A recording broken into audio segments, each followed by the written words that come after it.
Welcome, everybody, to the JJ and Pug Show. It is the 15th of May, recording from the Highland Communities Podcast Studio. Yeah. It is, to everybody else, has not been very long because we segmented everything out and got released. For me, it's been a week. It's been a week. It's been a little bit. Yeah, it's been exactly a week, right? We did it on Wednesday, I think last Wednesday, week. Yeah. Oh, no, I was in Florida. So it had to be Tuesday. I think we did it Sunday. We did it Sunday, but didn't I come back like 2 days later? We did because Carl was Tuesday. What did we do? Or I left Sunday. On Tuesday. Yeah, maybe so I think it was Sunday. Maybe we did it all Sunday. So yeah, it's been a while, man. It's been a week and a half. Yeah, it feels been a like minute. It feels like it's been forever. Oh. And I was just telling JJ when he got here, he's like, dude, I'm jonesing, man. I need to do this. Like I need to get on the mic. Yeah, dude, not only that, I need to have these conversations and tell people about what's on my mind. Right. And I know you people care. Yes, they do. I gotta say, I was very proud. My sister texted me that when the child warning came out on the whatever the Manly Feud After Dark that Schley did. Oh yeah. And my nephew heard all right, Rex, this is not for you. And he said, oh, okay. And he shut it off. I was like, good job, buddy. Way to listen. So for all you parents who didn't get that warning, your kids listened. I don't think there was anything really all that bad I'd be worried about you hearing, but sorry, I guess. I don't really know if I need to say sorry about it because like I said, it wasn't that bad. It really wasn't that bad, but we put a disclaimer out. That's all that we have to do. Yeah. We don't have to apologize now. So if you let your kid listen to it after that point, we told you. Yeah, we told you. We were twice. We didn't blindside you. We told you fair and square. So absolutely. There's been a lot that has happened in that time.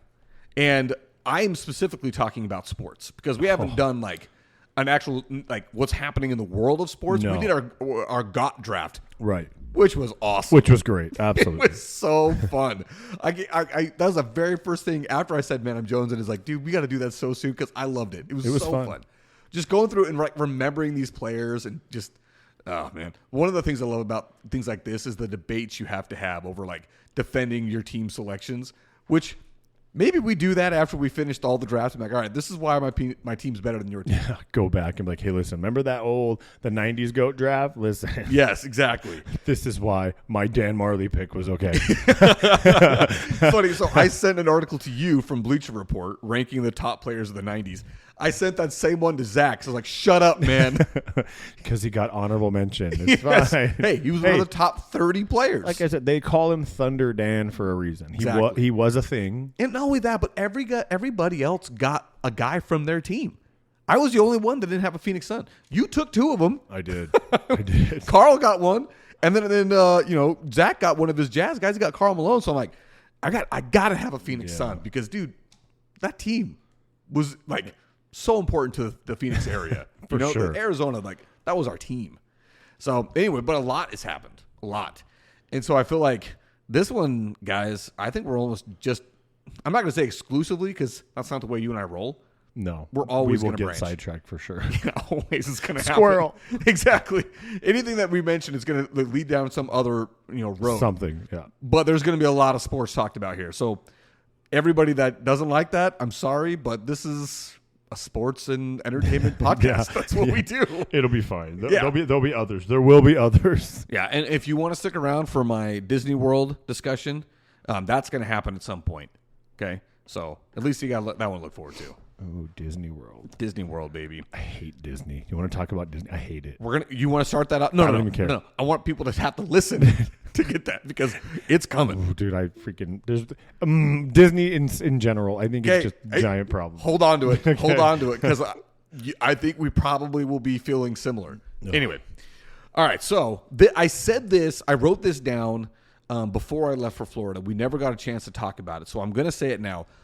At that point, I had come off the ledge with the Phoenix Suns. I had calmed down, and I'd felt like, okay, you know what? It was a really rough sweep. The Timberwolves took care of business. Dude, they did a great job. They really did. And it was hard to watch it. And I think, for me, the hardest part about it, JJ, was the fact that I am such a big Devin Booker fan. And to see him be dominated by Anthony Edwards was hard. At 20, but they're the same age. I call him a young 5-year kid, difference. But he's 20, but he's still in his early 20s, and he's a baller, dude. Like, and I think that they just didn't prepare for him well enough. Like, you know what I mean? Like, and he did go off, but you don't know. I mean, they beat him 4 times. They came in, and you know what happens. you beat a team 4 times in a year or 3. They think they were 3-0 against them, right? Yeah. You're thinking, okay, look, We got this. They may win a game or 2, but let's go in. We'll be on cruise control. Let's hit our shots. Yeah. Well, the T-Wolves are like, no, bro. Let's have a moment here. And I had heard someone to describe it this way, and it really was one of those things where I'm like, I think that is probably the best assessment is the thing about the Timberwolves is when their shots weren't falling, the one thing that they knew they could fall back on, the one like identity they had that no matter how bad things are going, we've got this, was tenacious defense. Everybody on the team was a hardcore defender. All over the place. Yeah, even guys like Karl Anthony Towns, who's a terrible defender, was putting his all into being a defender. And so it's like that's their identity as a team. So the thing about the Suns that was so frustrating is we never had any identity. No. It was if Devin Booker's not going off, if Kevin Durant's not going off, Bradley Beal went off like maybe 3 or 4 times the whole season. So it's like if those guys aren't doing it, then we got nothing else. We don't play fantastic defense. The offense was abysmal in organization. So it's like when things started getting bad for the Suns, when the Timberwolves started going on those runs and extending the lead, like the Suns didn't have anything to do about it. No, they had no answer. No. At all. It was like, okay, we'll have Devin Booker isolation. Okay, well, Kevin Durant, you isolate. Like it was. That's basically what it was. It was Kevin Booker. Pretty much. And so I had felt that way then. Then they had the press conference. You heard about the press conference with James Jones and Matt Ishbia about how they were saying, not all is bad. The roof's not falling. Everybody calm down. And there was a whole bunch of this. I took it this way. Matt Ishbia slander about talking about how this guy doesn't know what he's doing. He's just coming in with a big, big energy. And BDE. Yeah, exactly. Go. And swinging it, and especially with his checkbook. And so because of that, he was getting some hate. And I felt like, dude, guys, do you not remember where we were last year? Right. Like, Kate, it's the first time on the job. Give him some slack. Like, do you want to go back to Robert Sarver? Anybody? Yes, they do. They want to go back to Mikal Bridges. Can we bring him back, please? I know. They want to go back to Mikal Bridges, and they want to go back to Cam Johnson. Okay. I understand the feeling. I do. Especially because Kevin Durant still seems to be unhappy. And it perpetually so. Can you blame him? Yeah, I can. I feel like his unhappiness is his fault everywhere he goes. That's true. Because if he wasn't happy in Oklahoma City going to the NBA Finals and being a competitor every single season with that team, I don't know what was going to make him happy. He owned the city of Oklahoma City. That he was the king of the Midwest, right? Or Tornado Alley, whatever you want to call that area, and chooses to go to the Warriors, who beat him after his team was up 3-1 in the Western Conference Finals. Softest move ever. I said it then. I stand by it. Softest move ever. Goes to the Warriors, plays an amazing, 3 years there. So you can't look at it and say it was a failure. 2 rings, 2 Finals MVPs. He was an amazing player. For sure. But everybody will look at that and say, you joined a team that this year before had won 73 games. Were you that great?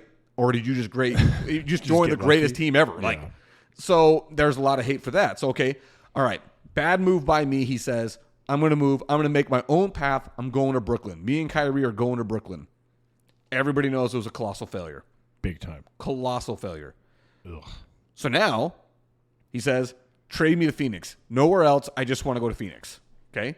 Brooklyn, say, quote unquote, does right by him. By going and trading him to Phoenix, they get a haul in return. So it's not like they gave him away for nothing. They got tons of stuff back. Oh, a ton of stuff. Is he happy in Phoenix? It's been a year and a half. It hasn't even been a year and a half. It's been a year. No, I don't know what the answer is. I don't know. They need a point guard. At the end of the day, that's what they need. Like you can't just show that you can't have 2 shooting guards on the court at the same time, one trying to play point guard. It doesn't work. So you need a facilitator, and until they get that, I don't think they're going to do much better. Not that they'll be great maybe after that, but at least I think it gives them a better shot. So here's my question I got for you. How much of a upgrade do you think Mike Budenholzer is? By the way, everybody, Frank Vogel got fired. Which is crazy. It's like, dude, he doesn't even play the game. Like, I mean, like, why do we blame the coach? Charles Barkley went on a rant about blaming the coaches, and I got to agree with him. Like, why do we blame the coach when the team? It ain't like this is Little League, right? And you've got these kids that don't know what they're doing, and they're running around. The coach says, "Okay, we got to get rid of a coach because he clearly didn't teach them anything." These guys are professionals, and not just professionals, arguably tops in their positions, right? And you're going to tell me that the coach is the problem? The coach ain't the one shooting the shots and missing. Or playing terrible defense. Or playing no defense. Sloppy passes. Or turning it over, right? Exactly. Like, yeah, so I don't agree with the idea of, I get you feel like you have to do something because you want change and you want it to be dramatic and all this, but it's the same with the Lakers coach. They fired him, didn't they? Why? LeBron was the coach. Why didn't you fire LeBron? How many times did you see him running into a play, grabbing the clipboard, saying, "No, we're doing this," and then it failed? Yeah. But LeBron gets to stick around, which I think he's going to go to Cleveland, by the way. Oh. I think he is. He's done duty. So I saw him at the Cleveland game. So he did the same thing when he was going to go to Miami. Or when he was in Miami, he flew to a Cleveland, something to do with something Cleveland did, and Pat Riley was pissed about it. And then shortly after that, like later that, in the offseason, he went back to Cleveland. Yeah. So you wonder if he goes back to Cleveland because what pick are they going to have in the draft? Cleveland just got eliminated today. Right. So it's going to be probably late 20s. Yeah, so LeBron comes in and says, "Hey, I'll come back for cheap if you pick up my son in the late 20s. I want to play with him 1 year." And not only that, but you look at the team the Cleveland's got. They got a team. And this city will be on fire if LeBron comes home. Yeah, again. And now you've got Bronny, who, he did really well in the combine. Did you see his numbers? They did. 40.5-inch vertical. That's pretty impressive. But did you see 6'1"? I know that, but he's got a 6'7" reach. I'm like, that doesn't matter. Well, it does matter a lot. And the reason why I'll say that is there's a guy that's playing the forward position, small forward for the Oklahoma City Thunder. I told you about him last time. Lou Dort. Yeah. He's 6'3". But he's built like a linebacker. He's like Micah Parsons out there, right? Yeah. But he's got a 6'9" span. So he's able to defend guys with these long arms because he can keep his arms in their face. He can get up and he can, he's a pest in the passing lanes. So that reach matters a lot. But 6'1"? 6'1", that's what I'm saying. Like, he's going to be tiny out there. We talked about this. Steve Nash was 6'3", and he looked tiny. Tiny out there.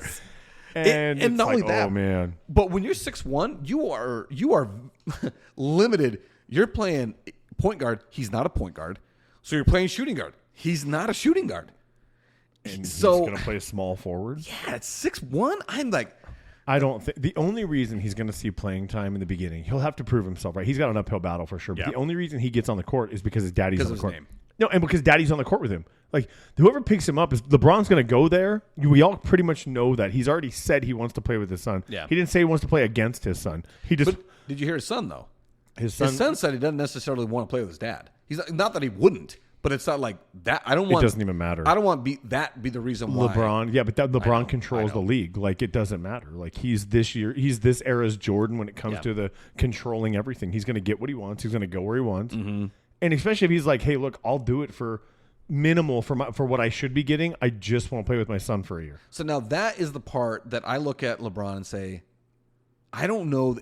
Okay, well, we're going to come back to this because I want to put a bow on what started this whole conversation, and that is, you're 100% right, because I remember I say 100% right because you agreed with me. So, yes. That's why it's 100%. I remember when the season ended, I said, what you're going to have to do is clean house with the entire coaching staff because there's nothing else to do. Yeah. Like, I don't think it's Frank Vogel's fault.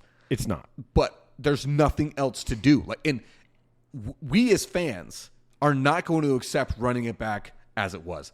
We were not going to accept that. It's not going to be better because you can't make Beal a point guard. No, you just can't. These guys are point guards in the league, have been point guards their entire life. Yeah. So the handful of them that are really good, that's what they do. Mm-hmm. And one of them is 45 years old or 40, whatever, right? He's phenomenal at it. Still. But we don't have that. No. So it's one of those things. We had to do something. I will say I was not enthused with hiring Frank Vogel. I looked at that and said, I don't know why we'd hire. Like, he didn't make sense to me. I understood why we had to fire Monty. I remember telling my nephew this, the Suns super fan. Yeah. When we were in the finals, like, just remember this feeling because getting back here, there's no guarantee. and the team is going to go through massive changes from now. Teams that lose in the finals don't just run it back. No. They make changes, especially if they have a playoff failure the next year. And the next year, massive changes. Okay? So we've had these massive changes. Monty Williams is gone. Everybody loved him until we had that final playoff loss, right? So everybody loved him until then, and now we don't. It has nothing to do with James Jones filling the roster with guys that don't make sense. Has nothing to do with that. Has nothing to do with filling the roster with salaries that can't be moved. So, and I'll also say this. I said it then. I stand by it. The Bradley Beal trade was a great deal because what else were you going to do? Keep Chris Paul? You weren't going to keep Chris Paul. That was not going to happen. So you have a guy over here who's been a 30-point, a game scorer for an entire season, who's been an all-NBA player, an all-star. He wants to come. Yeah, of course you're going to trade him. Trade him and Landry Shamet. Get rid of Shamet. 100%. You do that trade every single time. The problem with it is you didn't backfill that with a guy that could actually play point guard. No. And so you're putting Bradley Beal and Devin Booker in a position to fail and expecting either one of them to, like you said, play point guard who they hadn't played point guard their entire lives. Now, can these guys do it for 3 and 5 minute stretches in a basketball game while the real point guard's getting rest? Absolutely. Can they run an entire team and run an entire offense? No, because they were the guys that were getting the plays run for them that get the ball at the end from the point guard. So that is one of the problems with it. The offense design was terrible. So, yeah, you're going to have to make changes. And one of the big changes is you can fire the coach because there are no salary cap implications for firing the coach. That's just Matt Ishbia's money that he's paying that guy. And he don't care. And he don't care. He's made that clear. Yeah, he's made that very clear. Which, again, do we want to go back to Robert Sarver? No way. I will take Matt Ishbia. He's pushed every correct button up until this point. Now, we could argue some of the personnel decisions, such as the trade from Mikal Bridges and, for Kevin Durant. You can make that argument, but at the same time, it's like, dude, it's Kevin Durant. He says he wants to come. He's one of the top 10 players of all time. Yeah, you kind of see why someone would make that choice. I'm not saying it's a bad choice by any means. Getting KD was not a bad thing. No. But that same sense, I think when you picked up Bradley Beal, what you really did was you picked up Devin Booker's relief. Yeah. That's who he should be coming off the bench to give him relief. But the problem is he's making $50 million a year for a bench and you don't want him coming off. But this is what you did. Now you got to live with it, right? Right. No, that is the question. You have to figure out how to make this work. Now, we went and signed Mike Budenholzer as the head coach. He replaces Frank Vogel. Frank Vogel is the scapegoat. Now, do I think that Frank Vogel is at fault? I'm going to have to say, yeah, at some point he shares some blame because he clearly didn't do a good enough job coaching the team. Clearly the team didn't listen to him. Now, is that entirely his fault? No, these guys are pros. They should listen. But there are certain coaches that, they connect with certain players. And obviously Frank wasn't connecting. So, okay, now we go and get Mike Budenholzer. What has Mike Budenholzer done? He's won a championship. He ran the Atlanta Hawks. Remember back in the day when Kyle Korver was scoring it's funny when you look back at Kyle Korver's actually career numbers. They're not that great. But he was an all-star because of Mike Budenholzer. That team was fun, right? They won 60-plus games his first season there. The most important thing to me, and this doesn't matter, dude's from Holbrook, right? Hometown. Oh, I say hometown. He's an Arizonan. He's a native. Bring you home, baby. How great would that be for that guy to actually win a championship? That would be really cool. Absolutely. So that would be awesome. Now, do I expect it to happen? I don't know. I mean, maybe. but like you said, dude, we need roster reconstruction has to happen. But it's so hard to do it with the penalties that the Suns are going to have to face because of the salary cap. It's going to be tough. And I don't know how to fix it. I'm not the GM.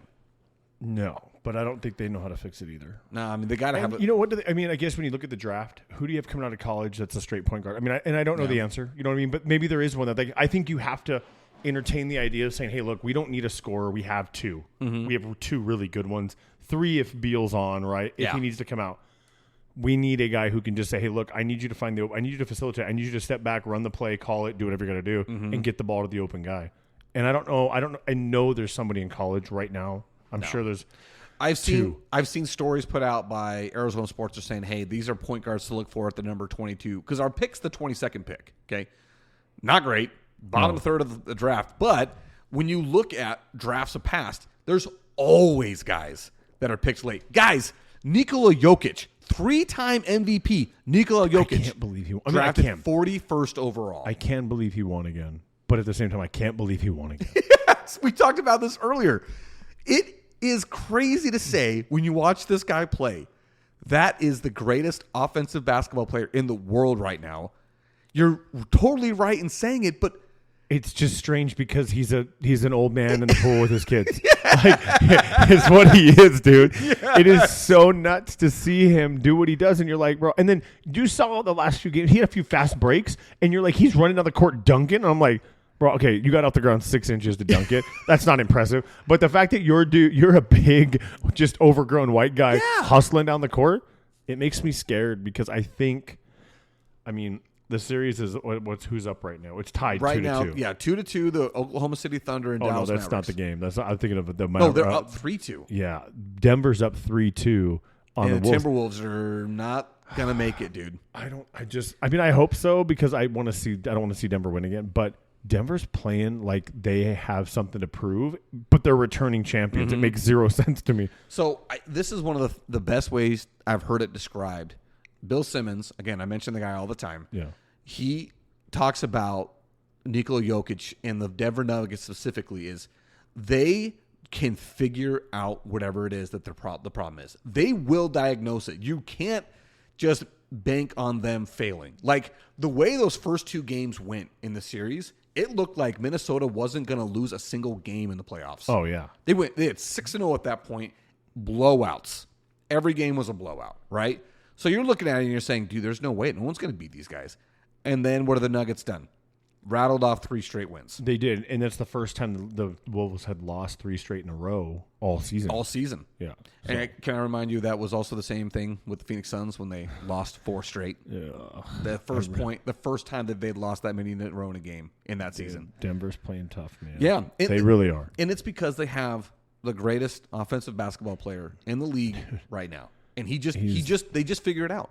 They just figured it out. And you get guys like Aaron Gordon, who's not an all-star. He's not an all-NBA player. No. He knows his role perfectly. And he talked about how if the 3-time MVP can play unselfishly, then he says, so can I. Yeah.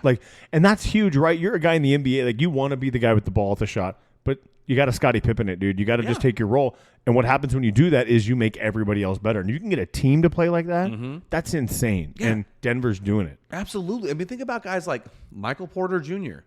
I can't stand that guy. I mean, and it's nothing personal against him. It's that I look at that guy and I just, Suns could have drafted him. We didn't. Okay? We didn't. Fine. I also look at Shai Gilgeous-Alexander and say, we could have drafted that guy who's, averaged 30 points a game this season. We didn't. That's fine. Another mistake, but whatever. But we have KD. It's fine.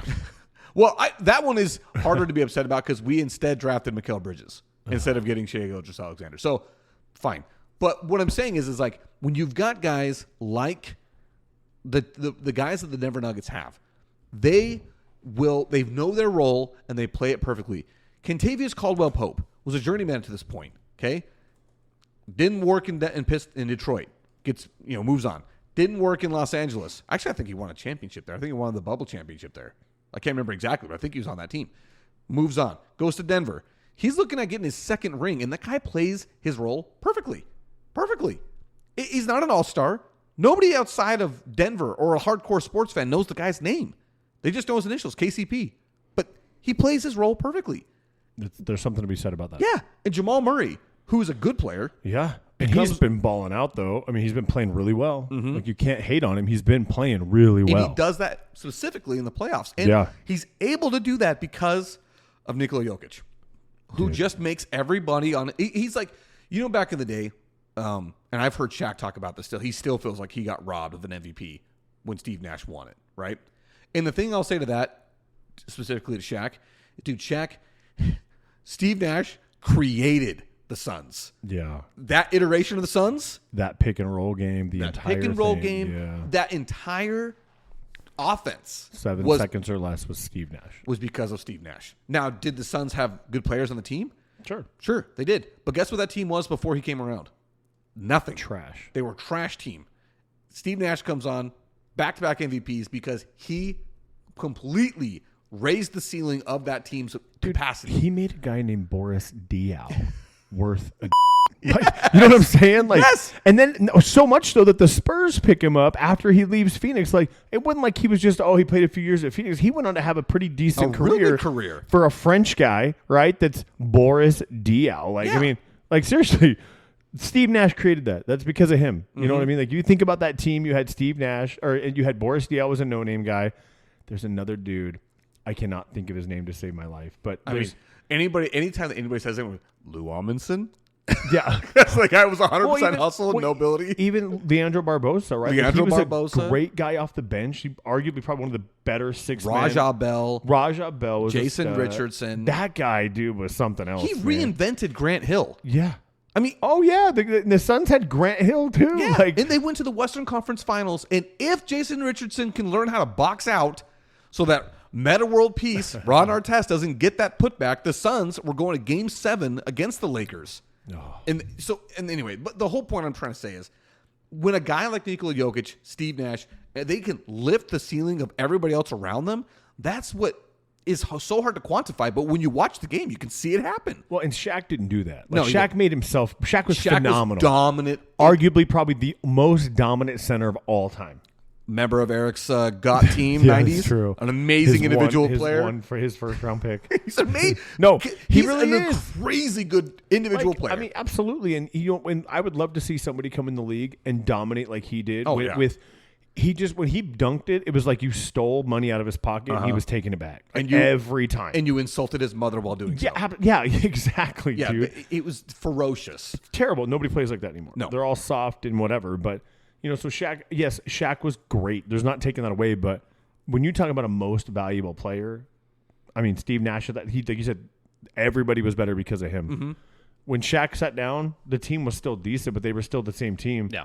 Nash was a guy that, like, dude, he only got 2 minutes of rest at the end of the first half, 2 minutes of rest at the end of the third quarter. Yeah. Like, he had to be on the court. He's a floor general, you know? Like, he had to dominate. And you just he did. And we're talking about this because, one, we freaking love Steve Nash. Yeah. I mean, he's responsible. Even though we never went to the finals with that team, there wasn't an era of basketball that I loved more as far as my team, like my local team. And that's even including the Charles Barkley Suns. Well, probably because I was a little too young to really appreciate what Charles was bringing. But, dude, by the time that Steve Nash had come around, the Suns had completely lost their way. Oh, yeah. Completely lost their way. Yeah, they were. I can't even tell you who was on the team before. You don't remember Jason Kidd and Penny Jason Hardaway? Kidd, that's right. Backcourt 2000? Yeah, see what I mean, dude? Penny Hardaway, I forgot about that name, too. Yeah. That's true. A member of Jason's 90s GOT team. Yeah. Anthony Hardaway. Yeah. But that was obviously he was well past his prime. Knees were completely shot. Yeah. He just couldn't play anymore. But the point is the Suns were just a middling organization, and they had traded Stephon Marbury. It was Starbury. That's right. That's who we had because we traded Jason Kidd for Stephon Marbury around, I think it's 2000 or 2001. I can't remember. But then we brought in Stephon Marbury, and we already had Amare Stoudemire and Sean Marion, who were those were key players to that era of basketball. Yes. But those guys were just guys. And then Steve Nash came and turned them into All-NBA and All-Stars. That's because Steve Nash did it. Now, not to say that those guys didn't work at all, but I'm saying Steve Nash was seriously, he was the cornerstone of that team and turned them into something. And I say the same thing about Nikola Jokic. Take that guy off the court with Denver, it doesn't work. Those guys don't work. No, they don't. Everything revolves around his ability to run the team. And he does a great job. Yeah. And he earned it. I mean, good for him, 3-time guy. When was the last time a center won 3 times in a row? Well, he didn't win 3 times in a row. Well, 3 out of 4. 3 out of 4. Right, because Joel Embiid. What's crazy is we talk about era of the center. Dude, Joel Embiid and Nikola Jokic have won the last 4 MVPs. That's nuts. That's crazy. It really is. But just to give everybody a little bit of an update what's going on, my least favorite player in the NBA is going off right now. Freaking Luka Doncic. I think he's got the last 9 points for them right now. Yeah, dude. Luka Doncic is just doing Luka things. As much as I can't stand watching him play, I've said this before, he's a phenomenal basketball player. I just hate watching him play basketball. He's like freaking Jokic, bro. They're just 2 white guys that don't belong on a basketball court, and they're just get it done, dominating the way it works. Yeah, just in slow motion. Yep. But anyway, how do we even get on the Jokic? Finding guys late in the draft. Because Nikola Jokic is 41st, okay? Yep. So bring it all the way back. All the way back. The Suns there are going to be players out there that get drafted late that become something great. Like, that happens. In fact, I was just, for whatever reason, looking at, I think it was a 2017 draft. And OG Anunoby, guy who plays for the Knicks, drafted like 23rd overall by the Raptors. And he went on to win a championship with the Raptors in that Kawhi Leonard team. Like, these guys happen. Fred VanVleet, late second-round guy. Oh, my gosh, that name. I forgot about that. Yeah. So, I mean, Fred VanVleet. Of all, that is such, like a weird name. Like, all three names of you're just like, what? I know. You're Fred? a basketball player? Wait a minute, your name's Fred? When were you born? Yeah. VanVleet? VanVleet? What? Yeah, VanVleet, whatever. Oh, yeah. VanVleet. So it's like VV, FVV. Yeah. But anyway, the point is you can find good players late in the draft that stick, and they totally work. The problem I have is the guy we've got calling the shots has only made one good draft pick, and he traded that guy with Mikal Bridges and Jay Crowder and a million second and first round picks to get Kevin Durant. And the opportunities he's had to pick great players since he picked the wrong guy, and that guy went on to be something good later. Again, so it's like, I say that. I can't say that Mikal Bridges was the wrong guy, but I'm watching Shai Gilgeous-Alexander again. 30 points a game this year for the number 1 overall seed, the Oklahoma City Thunder. So it's like, holy crap. That was a guy that could have been picked by the Suns, and we didn't pick him. And it was reported at the time that the GM at the time, Sean McDonough, wanted to pick him, but was overruled to get Mikal Bridges. Mikal's awesome. We love the guy. Not with us anymore. Okay? That's the problem, is he's not around anymore. I know. And we would love him still if he were still here. But then you look at, like, okay, we picked Cam Johnson. Okay, Cam Johnson worked out. We traded him away. Not with us anymore. We picked the wrong guy in Jalen Smith. Traded that guy away for nothing. He's with the Pacers now, okay? Wrong pick there. Could have had Tyrese Halliburton, who also is with the Pacers. Probably going to be an All-NBA player this year. Didn't grab that guy. So it's like, okay, yeah, you can find guys late, but do we have any trust in the guy making the picks? I don't want to hate on James Jones because he did create a team that went to the NBA Finals. And he did that. Can't take it away from him. He did that because the team before that was wayward. We weren't going anywhere. Didn't have a whole lot to look forward to outside of Devin Booker. But he did do that. But with NBA guys, he didn't do it with draft picks. You know, so I don't know. I'm worried, dude, because the only thing that we did was we hired Mike Budenholzer, who I like, who reportedly is really good at holding guys accountable. So, and that's what we need most. When you got a team of stars and all-timers, you need someone that's not afraid to call them out and tell them you're not doing your job. I don't know how they don't look at Bradley Beal and be like, bro, you're making $50 million a year. What are you doing? Step it up. I will say this about Bradley Beal, though. Towards the end, I kind of felt like he was the only player that really cared. He shows it because one of the things about Kevin Durant and Devin Booker to some extent, they don't have a lot of they're not super emotional. Devin Booker can be. Devin Booker can be very fiery. Emotion. Yeah, but with Bradley Beal, you can see it on his face. Like, it wears on him. I'm not even knocking. It's just literally, it's not his fault. No. He's just in a position where, like, what do you want him to do? He's not set up to fail. Yeah, like you're asking him to do something he can't do. Like, I get it, but you're asking him to do something he can't do. But still, the coach go like, look, you need to either start playing this role. You're making $50 million a year. Like, if I was him, I'd be in the offseason. I'd be learning everything I need to know about watching all the point guards, the greats. They're just like, okay, what do they do? How'd they carry the ball? Handling drills like what crazy. do they do? Yeah, like, I need to be able to facilitate. I am a shooter. I have that threat. I can shoot a jump shot. But let's just see what I can do. I need to open up and just go. And the other thing is we're going to have to do is we're just really going to have to embrace small ball.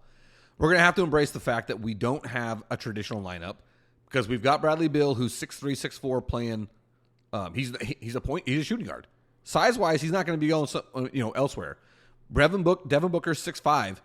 Guess what, Devin? You're a small forward. I know that's not your natural position. Naturally, you're a shooting guard, but you're going to have to play the 3. And KD, I know you're skinny, but you're defensively able and you're super tall. So guess what? You're playing power forward. And sometimes we're going to have you playing the 5. And we're just going to have to embrace small ball. It's going to have to happen because there's no other way. We're not going to be able to find size that can play basketball at a level high enough to be able to justify bringing them onto our team. And again, like I said, we are limited in our ability to go and get these guys. You know, I just thought of another player on that team that we were talking about, like the 2000s team. Yeah. Michael Finley. Yeah. Oh, no. Michael Finley, we traded to Dallas. Yeah, but he was on that. He was a team like that before Steve Nash era. Yeah, he was on the before. Yeah. Like but he was that. I know we traded him away because that's what he played for the Mavericks. He played for the Mavericks. If I remember right, I'm going to have to check this. I want to say that we traded Michael Finley and Steve Nash for Jason Kidd back like in 90, way back in the day, 7 or 8. I think it was about that time to Dallas because Jason Kidd started his career in Dallas. Right.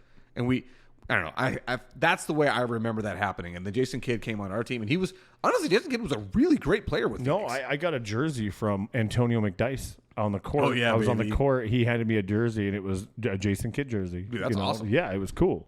Like I said, his time with Phoenix, he was great, and he probably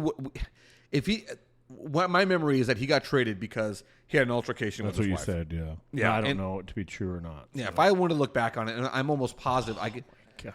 I know. Look at this. Kyrie Irving just freaking he just had a wide open layup and he lost control of the ball. Oh, did he? So because my screen ended up buffering, and so I'm pretty far behind you because I was just looking at shooting percentages. Like, no. Oklahoma City's just doing terrible. Oh, now I saw it.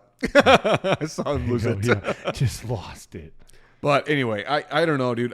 I hope that Bud Budenholzer is able to do the thing that people talk about, and that is hold people accountable. I hope that's what he's able to do because I don't see another path forward with the team. I'm interested to see how it goes with the draft. They're going to need to pick up somebody. Like I said, they need a floor guy that can we don't need you to shoot. We've got a roster full of shooters. Yes. We need you to facilitate. And you're probably not going to get a lot of breaks. If you can do it, you're going to play a lot. Yeah, and the thing is it wouldn't hurt if you could hit an open three. That'd be great. Yeah, yeah. We don't need you to be great. We just need you to hit the shot when you have it. Set the other guy up. A little push here. Yeah, are they? Because again, I'm delayed. How far behind are you? I'm a bit. No, you're not too bad. You're at 6:58. You're 10 seconds behind. Okay. So they're on a timeout. So you're going to catch up before. Okay. Well, then good. Because now I'm going to use if there is a timeout, I'm going to go ahead and do this and see if I can't catch up a little bit. All right. Well, okay. I wanted to reiterate this because I'm not sure if I fully expressed it.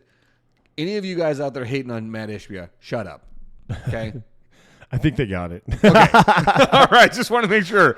Because I'd heard another person, like some national guy, I don't even know who he was, talking about how Matt Ishbia is a clown. I'm like, dude, shut up. You have no idea what you're talking about. You're not a Suns fan. You didn't watch the last 15 years of Robert Sarver slowly drive the dagger into all of our hearts and twist it. Okay?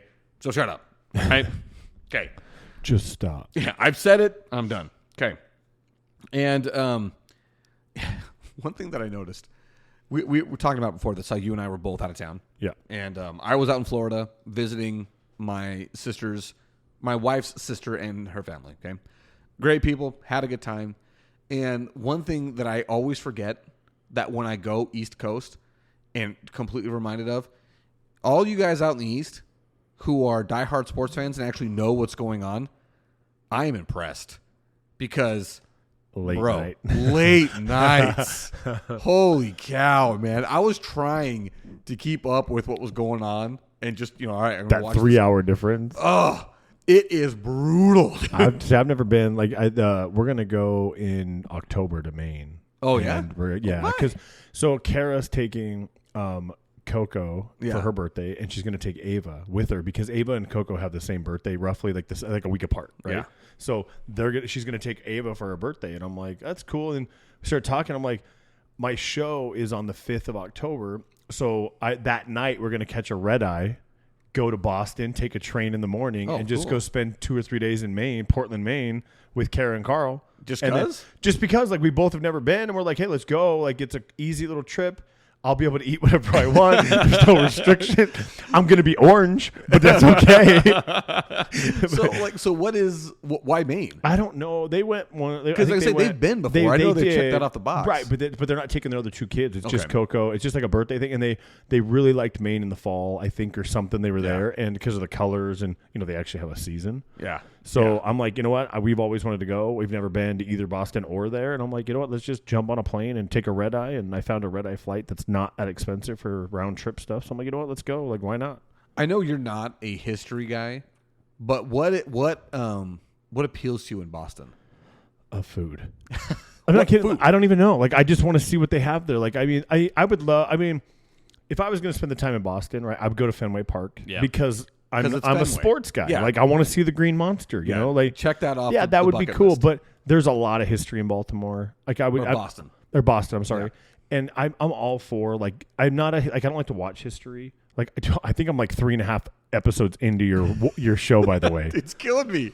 I'm trying, bro. Dude, after they did that second episode in, D-Day, how did that not just like, I don't know. Oh, I'm in. Dude, it's just not my, I don't know. I had a hard time because Ross is such an idiot in that show. Oh, I know you should say third episode. So third episode when they go to D-Day. I haven't got to D-Day yet. Okay. They just jumped out of the plane for D-Day. Like they've landed on the ground. The guy can't find his rifle.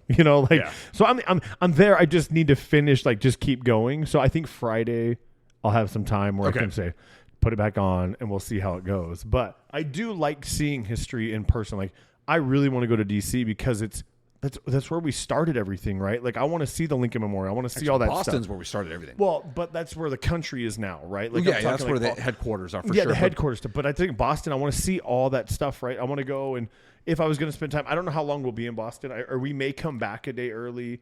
Maybe we won't. I don't know. But we're going to be in Maine, I think, till that Wednesday. So from Sunday to Wednesday, essentially, we'll fly back and whatever we decide to do. But I've never been to Maine. I'm like, I've never been to Maine. I want to go to lobster. Like somebody's gonna go lobster fishing or whatever and see how that goes. They said the last time they were in Maine that they spent the money, went on a boat and did some lobster fishing. Oh, that's cool. And I'm like, that's cool. Like I didn't even think about that, right? But I've never seen the Atlantic Ocean. I want to go see the Atlantic Ocean. So I don't really care. I just figure it's something to do just to get out and like, you know what? You can't take the money with you when you die, so you might as well spend it, bro. No, like, I'm totally with you on that. Like, because my thing is, I'd like to go to Maine just because, again, check it off. I've been. Hey, we're going October 5th. We're leaving at like 9 o'clock at night. You and Shelley want to go, bro? Let's go. Maybe actually, dude, I'll talk to her about it. We'll tell Carrie to get a little bit bigger Airbnb, dude, and let's just make a trip out of it. Generally, Shelley and I will take a trip in the fall, just her and I, hey, this is me and you time. And I'll ask her about it, see what she thinks. I'm down. I think it'd be fun. So one of the things I was going to say is, like, for me, when I went to Boston, dude, I love history. I don't give a crap about Revolutionary history. I don't know why. Really? I should. You should be into it. Yeah, that should be like, dude, this is the greatest thing in that. But I'm walking. Like, they have this thing called the Freedom Trail, where it's just like it's almost like marked on the path, like inside of Boston. Like, hey, follow this trail. Like you're walking on the sidewalk, and there's like separate bricks for the Freedom Trail. So it'll take you through all the historicals. Everywhere you want to go. Didn't care. I was like, all right, cool. Which is funny because that's me. I would care more about that than this show I'm watching. Right? For me, I want to see it. Like, I want to see it. I'm like, I want to be. I go walk to see. I think let's see what you got here, But speaking of which, I just spent on this trip in Florida. I watched first and second. National Treasure. Yeah, like, this is cool, bro. Like that's why I was just thinking. I'm like, do I want to do that? Whatever they did there, I'm gonna find it. Yeah. You never know, bro. We find some kind of Illuminati thing. You just never know, bro. I'm just going for the Freemason sign. Yeah, exactly. You find that little thing etched on a brick, dude. I'm tearing that brick out of the wall. Well, like I don't know. It was one of those things where like I don't care about it, and I had the same feeling when I went to DC. It's like, yeah, I'm here. I don't know why I'm here. But I'm here. It was my best friend wanted to go to DC, and he wanted to take us with him. And so we went, and it was one of those things where, like, the couple of things that I cared about most weren't American history. Like, I wanted to go to the Holocaust Museum because I look at that and say, like, dude, that is... Dude, I'm telling you, once I get that, when I can get back into that, if anybody listening to this ever gets a chance to go to What You Do Matters, it's about the Holocaust. Anywhere it is, go. I want to because I tell you what. Phenomenal. Dude. Especially because if you're into it like that, like you would be, dude, I'm telling you. I just look at that, and it's not that I like it. It's the worst thing ever. It is the worst thing, but it shows you it matters so much. Especially what you do in like certain aspects of career, like certain job markets, and how they made the police look like good people. And hey, let's walk with the police, so the Nazis, they'll think we can be trusted, and and you're just like, holy crap, dude, because they didn't think about it, right? And dude, I'm telling you, you'd eat it up, dude. Yeah, so I'm next time, like I said, this one that got rescheduled this summer. Okay, but I'm still, as long as I'm in town, we're doing it. But anyway, I just like the East Coast sports fan, dude. You guys are a dedicated bunch, and that also explains to me 100% why we don't ever hear about any teams in the West that on any of the national sports, because they're all based in New York. Yeah. Nobody over there is talking about what's happening in Utah. I don't give a crap about that. Or Portland or Seattle. Because they're asleep. The only ones that you hear about are any team in New York, whatever team LeBron James is on, and the Lakers, which happens to be the same team at this point, or the Cowboys. That's basically it. I mean, that's not a problem. The Cowboy one, I mean, that's America's team. Like, call it what it is, all right? I mean, the thing about the Cowboys is like they're at least Central. Yeah. Right? Midwest. Right. And the thing is, as much as I hate them, really. I do have to admit the fact that they have a massive fan base. So it makes sense. We do. And it's the same thing that happens with the Lakers. It makes sense why we talk about them so much, even when they're totally mediocre and not at all the team that deserves the attention that they get. But you have to look at it and say their market is huge. So understand why they get the attention they get. Of course. But it also kills me when teams that are very good, that don't get any attention. The reason why is because nobody back east, which is where a massive amount of our country lives, watches because it's so freaking late. It's late. Yeah, I can't imagine, dude. Like watching this game right now, it's 8:30, right? It's 8:37, so it'd be 11:37, and there's still half a quarter left in the game or whatever it is, and you're trying to watch the Dallas play.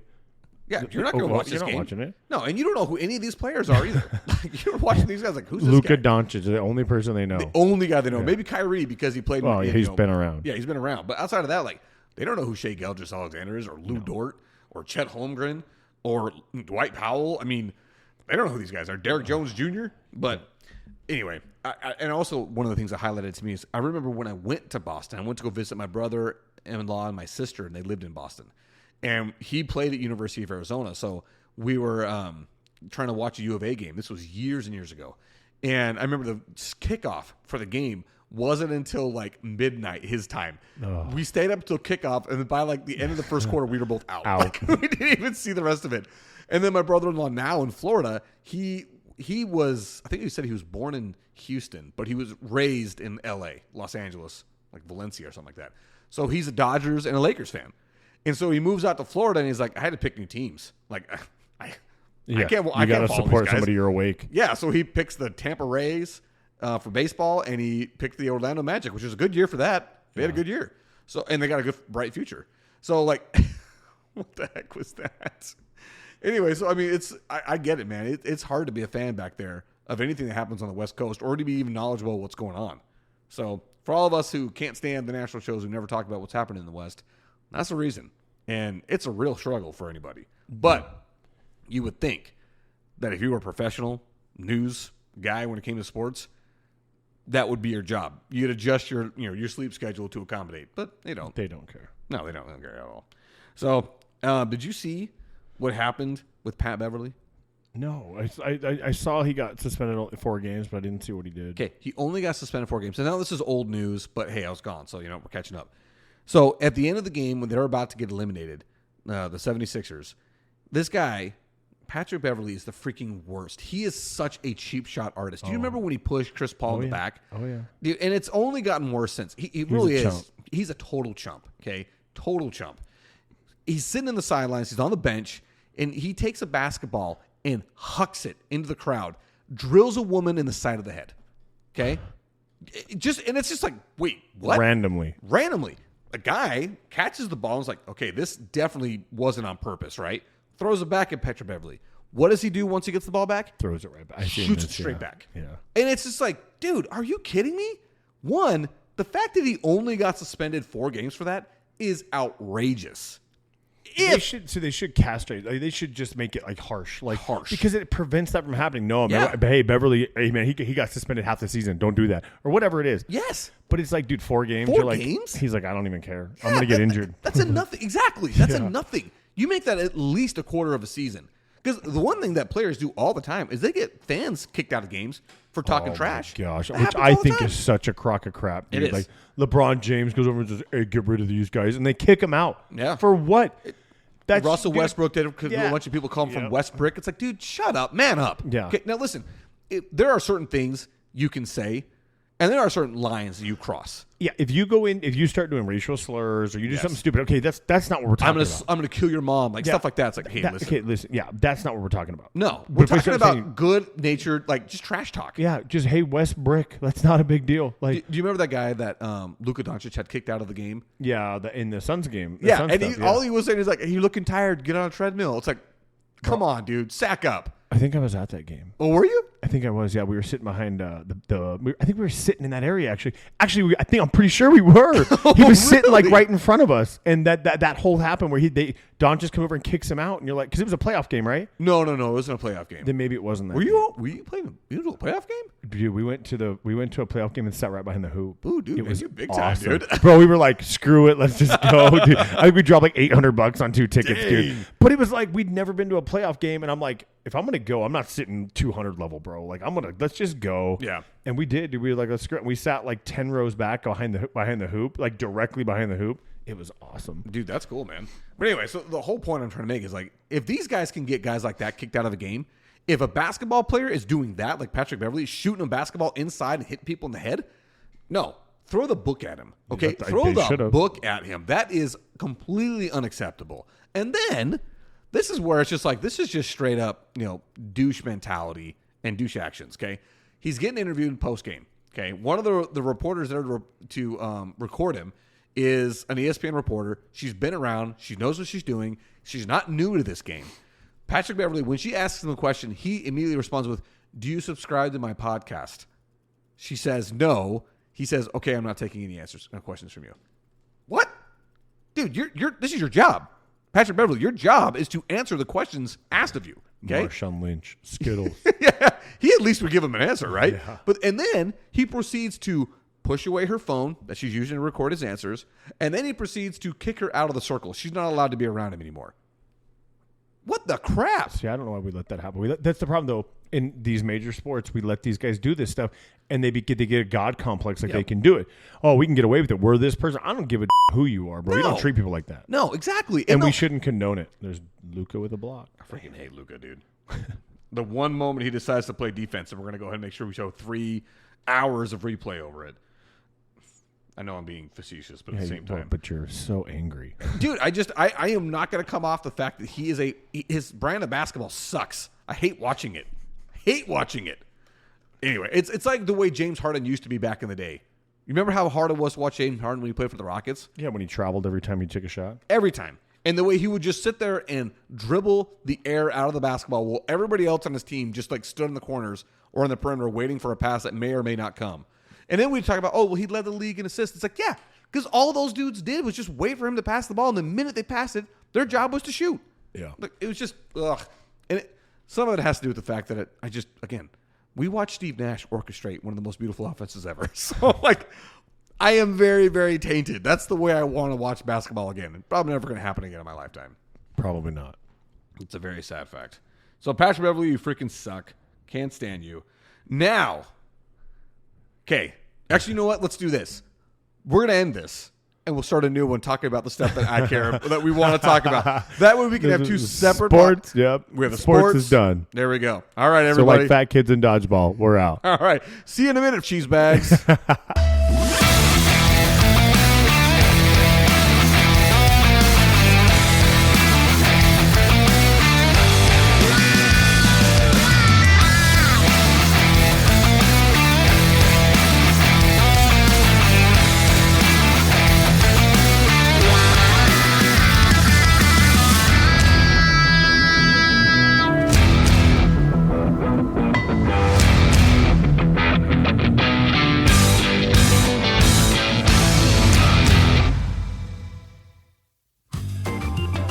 The JJ and Pug Show theme song was written, composed, and performed by Lane Hartman. Special thanks to Highland Communities for all the support given to our show. You can find the JJ and Pug Show podcast wherever you do listen to podcasts. Look us up on Facebook, Instagram, and TikTok. Remember to share the show with your friends and family and subscribe wherever you do listen. If you're able to, please feel free to support us by sending a donation to us by going to ko-fi.com/the JJ and Pug Show. That is ko-fi.com/the JJ and Pug Show. Again, thank you so much, everybody, for all the support, whether that is by simply listening, whether that is sharing it with a friend, or giving us that sweet, sweet cash. We truly appreciate it all. Thank you so much.